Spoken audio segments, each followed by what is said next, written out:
2 दिन पहले जब बंगाल में एसआईआर का डेटा सामने आया था तो हमने आपको अपने शो में दिखाया था कि कैसे एक के बाद एक कई गड़बड़ियां सामने आई थी। ये भी बताया था कि लाखों केसेस ऐसे मिले हैं जिसमें पिता और वोटर्स के बीच सिर्फ 15 साल का अंतर था।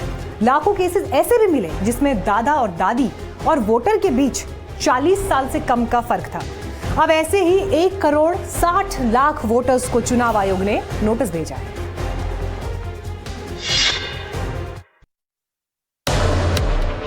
पश्चिम बंगाल में रडार पर 1,60,00,000 वोटर्स। बंगाल में एसआईआर गड़बड़ियां बेशुमार। एसआईआर फॉर्म में मिली गड़बड़ी, किसके लिए मुसीबत खड़ी? एन्यूमरेशन फॉर्म की जांच, 1.5 करोड़ वोटर्स पर आंच। पश्चिम बंगाल में हुए एसआईआर यानी स्पेशल इंटेंसिव रिवीजन को लेकर 2 दिन पहले चुनाव आयोग ने सभी आंकड़े जारी कर दिए थे। इसमें 58 लाख वोटर्स के नाम को चुनाव आयोग ने वोटर लिस्ट से काट दिया था। इसके साथ ही चुनाव आयोग ने एक और डेटा जारी किया था जिसमें आंकड़ों को लेकर कई तरह के फेरबदल देखने को मिले थे। एन्यूमरेशन फॉर्म की जब गहनता से जांच हुई तब कई तरह की गड़बड़ियां सामने आईं। इसी के आधार पर चुनाव आयोग ने 1,60,00,000 वोटर्स को नोटिस भेजा है। आइए आपको ग्राफिक्स के जरिए चुनाव आयोग ने जो आंकड़ा जारी किया है उसे थोड़ा डिटेल में बताते हैं। इलेक्शन कमीशन के आंकड़ों के मुताबिक बंगाल में 1,60,00,000 वोटर्स जांच के दायरे में आए। इनमें 85 लाख वोटर्स ऐसे मिले हैं जिनके नाम पिता से मैच नहीं करते, तो वहीं 12 लाख एसआईआर फॉर्म्स में पिता और वोटर्स के बीच 15 साल का अंतर है, जबकि देश में शादी की कानूनन उम्र 18 साल है। 8,77,000 एसआईआर फॉर्म्स में पेरेंट्स और वोटर्स की उम्र में 50 साल का अंतर है, जिसको लेकर संदेह हुआ है। तो वहीं इसमें 3 लाख एसआईआर फॉर्म्स ऐसे हैं जिसमें दादा दादी और वोटर्स के बीच 40 साल के कम का अंतर है। ये 1,60,00,000 वोटर्स जिन्हें चुनाव आयोग की तरफ से नोटिस जारी किया गया है, ये आखिर किस पार्टी के वोटर्स हैं? इस सवाल पर बंगाल बीजेपी अध्यक्ष ने टीएमसी पर चुटकी ली है, तो वहीं इसको लेकर टीएमसी ने बीजेपी पर पलटवार किया है। सुनिए समीक भट्टाचार्य और अभिषेक बनर्जी इसको लेकर क्या कुछ कह रहे हैं। लेफ्ट फ्रंट के जमाने में भी ऐसा होता था, ऐसा नहीं है जो तृणमूल नया तरीके से कुछ शुरू किया। जो लेफ्ट फ्रंट 34 साल हम लोगों का साथ किया, तृणमूल कांग्रेस सत्ता में आने का बाद उसी विद्या को और ऊपर लेके चला गया। सीपीआईएम ग्रेजुएट था, तृणमूल कांग्रेस पोस्ट ग्रेजुएट है, फर्क यही है। और तृणमूल कांग्रेस अगर मौका दीजिएगा तो पीएचडी भी कर लेगा। तो ऐसा स्थिति में हम लोग हैं, देखिए कितना निकलेंगे। भारतीय नागरिक भारतीय वोटर लिस्ट में रहेंगे, भारतीय मुसलमान भारतीय वोटर लिस्ट में रहेंगे। भारत के रहने वाले भारत का सिटीजन को लेकर वोटर लिस्ट बनेगा, यही सबका उद्देश्य है। एक आप देखेंगे कि हमारे दानकुडी में 18 नंबर वार्ड पे काउंसिलर है, उसका नाम उसको दिखा दिया है डेथ, उसको डेड कर दिया है। तो जिंदा आदमी को अगर डेड बना दिया है तो एसआईआर का क्या इम्पोर्टेंस है और क्या यूटिलिटी है, ये सब आपके सामने है। और जिस एसआईआर के आधार पे देश का प्रधानमंत्री, देश का गृह मंत्री, देश का सरकार और पूरा देश का कैबिनेट चुन के आया, वो कह रहे हैं कि भाई आप इलीगल हो, हम लीगल हैं। भाई अगर वोटर्स इलीगल है तो प्राइम मिनिस्टर भी इलीगल है, अगर वोटर इलीगल है तो होम मिनिस्टर भी इलीगल है, अगर वोटर इलीगल है तो 543 एमपी भी इलीगल है। एन्यूमरेशन फॉर्म में 24 लाख से ज्यादा ऐसे फॉर्म मिले जिनमें बच्चों की संख्या 6 या उससे ज्यादा है। एसआईआर के दौरान 45 साल से ज्यादा उम्र के करीब 20 लाख लोगों ने पहली बार वोटर लिस्ट में नाम जुड़वाने के लिए अप्लाई किया है। बहरहाल 2 दिन पहले जो आंकड़ा चुनाव आयोग ने जारी किया था उसके मुताबिक जिन 58 लाख वोटर्स के नाम कटे थे उसमें 24,16,000 वोटर्स की मृत्यु हो चुकी है। इसमें 19,88,000 मतदाता ऐसे हैं जो स्थानांतरित यानी पलायन करके कहीं और चले गए हैं, जबकि 12,20,000 वोटर्स ऐसे हैं जो अपने पते पर नहीं मिले। इसके अलावा पूरे बंगाल में 1,38,000 वोटर्स फर्जी पाए गए हैं। रिपोर्ट में ये जानकारी दी गई है कि 57,000 वोटर्स के नाम अन्य वजहों से हटाए गए हैं। बंगाल में एसआईआर से पहले वोटर्स की संख्या 7 करोड़ 60 लाख थी, जो कि एसआईआर के बाद अब करीब 7 करोड़ रह गई है। इनमें आंकड़ों को लेकर संदेह के चलते 1 करोड़ 60 लाख वोटर्स की फिर से जांच की जाएगी। इसमें सवाल ये कि अगर जांच के दौरान गड़बड़ी मिलती है तो और कितने वोटर्स के नाम कट सकते हैं। Bureau report, NDTV India.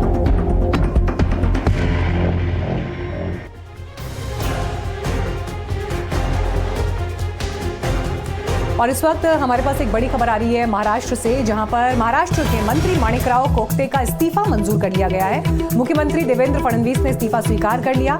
आज ही अजित पवार ने सीएम को चिट्ठी लिखी और पवार ने कोकटे का इस्तीफा स्वीकार करने को कहा था।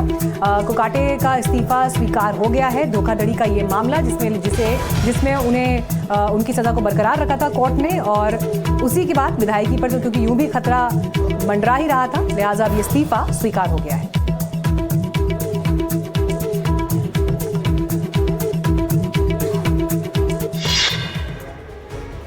और अब खबर पंजाब से, क्योंकि पंजाब में स्थानीय निकाय के चुनावों में आम आदमी पार्टी क्लीन स्वीप करती हुई दिखाई पड़ रही है। इन चुनावों में बीजेपी और अकाली दल का सुपड़ा साफ हो चुका है, जबकि कांग्रेस भी काफी पीछे है।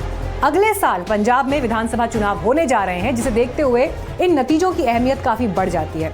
हालांकि कांग्रेस का आरोप है कि आपने इन चुनावों में खासी गड़बड़ी की।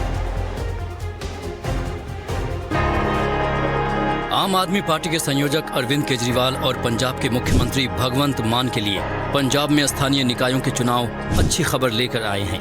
इन चुनावों में आम आदमी पार्टी का एक तरफा दबदबा दिख रहा है।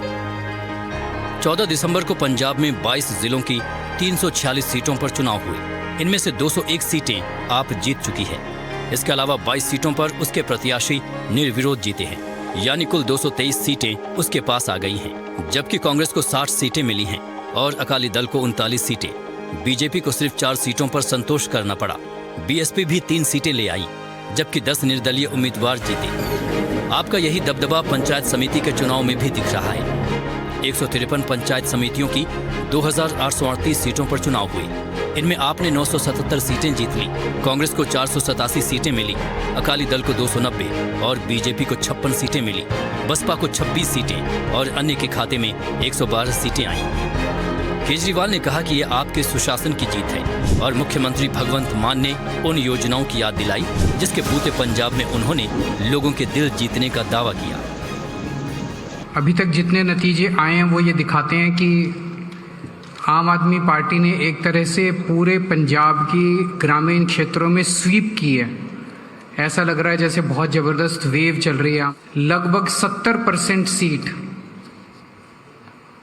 दोनों जिला परिषद में भी और ब्लॉक समितियों में भी लगभग 70% सीटें आम आदमी पार्टी ने जीती हैं। ये एक बहुत बड़ी बात है। इससे ये दिखाता है कि पंजाब के अंदर भगवंत मान जी के नेतृत्व में उस सरकार के कामों के ऊपर लोगों ने, ग्रामीण क्षेत्रों के लोगों ने अपनी मोहर लगाई है। ਤੇ ਇਹ ਪ੍ਰਾਪਤੀ ਹੈ ਆਮ ਆਦਮੀ ਪਾਰਟੀ ਦੇ ਕੰਮਾਂ ਤੇ ਲੋਕਾਂ ਨੇ ਮੋਹਰ ਲਾਈ ਹੈ ਤੇ ਸਾਨੂੰ ਇਸ ਗੱਲ ਦੀ ਖੁਸ਼ੀ ਹੈ ਕਿ ਅਸੀਂ ਹੋਰ ਵੀ ਜ਼ਿਆਦਾ ਜੋਸ਼ ਨਾਲ ਕੰਮ ਕਰਾਂਗੇ ਕਿ ਲੋਕ ਜਿਹੜਾ ਕੀਤੇ ਹੋਏ ਕੰਮਾਂ ਦਾ ਰਿਵਾਰਡ ਦੇ ਰਹੇ ਹੈ। ਐਕਚੁਅਲੀ ਤੁਸੀਂ ਹੀ ਕਹਿੰਦੇ ਸੀ ਉਸ ਦਿਨ ਪ੍ਰੈਸ ਕਾਨਫਰੰਸ 'ਚ ਵੀ ਸੈਮੀਫਾਈਨਲ ਹੈ ਇਹ। ਮੈਂ ਤੁਹਾਨੂੰ ਕਿਹਾ ਸੀ ਕਿ ਰਿਜ਼ਲਟ ਤੋਂ ਬਾਅਦ ਗੱਲ ਕਰ ਲਿਓ ਅੱਜ ਫਿਰ। इन चुनाव की अहमियत इसलिए कुछ और बढ़ जाती है कि 2027 में पंजाब में विधानसभा चुनाव होने वाले हैं। हालांकि आपका ही दिल्ली का अनुभव बताता है कि स्थानीय निकायों के चुनावी नतीजे विधानसभा या संसदीय चुनाव के नतीजों से अक्सर मेल नहीं खाते। लेकिन फिर भी कई आलोचनाओं से जूझ रही आपके लिए ये जीत एक बड़ी आश्वस्ति है। वैसे इस कामयाबी के बीच कुछ चिंताजनक इशारे भी छुपे हुए हैं। आप अपने कई नेताओं के गढ़ों में वैसी कामयाबी हासिल नहीं कर पाई जैसी उम्मीद थी। आप सरकार में मंत्री रह चुके और अब लोकसभा सांसद गुरमीत सिंह मीत हेयर के गांव कुरहड़ में आप उम्मीदवार हार गए। संगरूर से विधायक नरेंद्र भराज के गांव भराज में भी यही हुआ। कोटकपुरा से विधायक और स्पीकर कुलतार संधवा के गांव संधवा में, पूर्व मंत्री व एमएलए कुलदीप धालीवाल के गांव जगदेव कला में भी उनके उम्मीदवार हार गए। तो ये इशारा माना जा रहा है कि सरकार के बहुत सारे नेताओं और विधायकों के कामकाज से लोग नाराज हो सकते हैं। उधर कांग्रेस का इल्जाम है कि आम आदमी पार्टी ने बेईमानी से ये चुनाव जीते हैं। पार्टी के प्रदेश अध्यक्ष अमरिंदर सिंह रजा ने एक्स पर पोस्ट डालते हुए कहा है कि ये मैनिपुलेटेड और मैन्युफैक्चर्ड जनादेश है। लेकिन आपकी उल्टी गिनती शुरू हो चुकी है। 1-2 साल के भीतर पार्टी को बाहर का दरवाजा दिखा दिया जाएगा। फिलहाल इसमें शक नहीं है कि आपने जो कामयाबी हासिल की है उसके बावजूद उसे अपनी चुनावी रणनीति ठीक से बनानी होगी। विधायकों को जुबान पर लगाम लगाने के लिए कहना होगा और छवि सुधारने की कोशिश करनी होगी। सवाल ये भी है कि क्या 2027 में पार्टी अपने कुछ विधायकों के टिकट काटेगी? आइए पंजाब से अब लेकर चलते हैं आपको यूपी की राजनीति में। मुस्कुराइए कि आप लखनऊ से में हैं से इतर अखिलेश यादव ने ट्वीट किया, मुंह ढक लीजिए कि आप लखनऊ में हैं। आपको बता दें कि लखनऊ में भारत और साउथ अफ्रीका के बीच जो मैच रद्द हुआ उसके बाद अखिलेश यादव ने ट्वीट किया और बीजेपी पर आरोप लगाया कि इवेंटबाजी के नाम पर आपने लखनऊ के सारे पार्क्स बर्बाद कर दिए।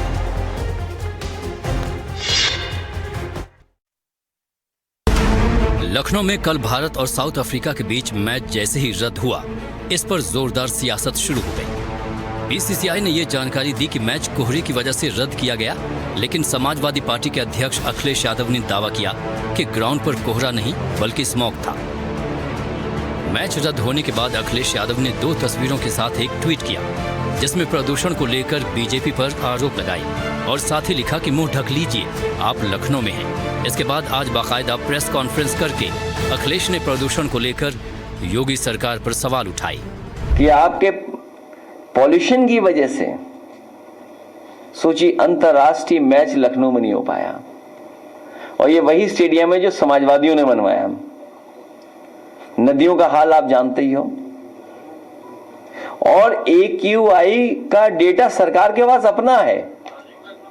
सोचिए गोबर सरकार ने अपना निकाल दिया, नया एक AQI, वो क्या किसी का मत मानिए AQI।